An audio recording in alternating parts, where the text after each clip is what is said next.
A congratulatory controversy escalating tonight after President Trump's call to Russian President Vladimir Putin on his re-election win. A vote derided by election observers, with stuffed ballot boxes, virtually no competition. It's why the president was explicitly warned by his top advisors not to congratulate Putin, according to the Washington Post. A briefing note in all caps reading, "Do not congratulate."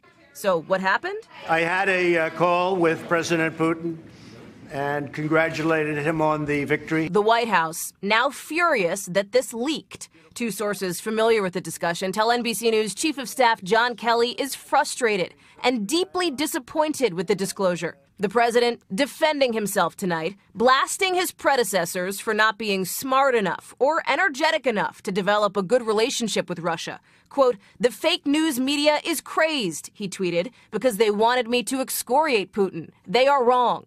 Not everyone agrees. He like me calling Fidel Castro, saying, "Good job, you really took 99%. Critics argue the president pulled punches by not mentioning that poisoned British ex-spy or Moscow's election interference. Even with new warnings today, the Kremlin will try to interfere again. We think the threat remains high. We think vigilance is important. I think Mr. Putin has flattered Donald Trump, and it really has, I think, helped Putin to skate by some of these issues. 6 years ago, then President Obama did congratulate Putin on his election victory then. That, of course, was before Moscow escalated its attacks on the 2016 campaign.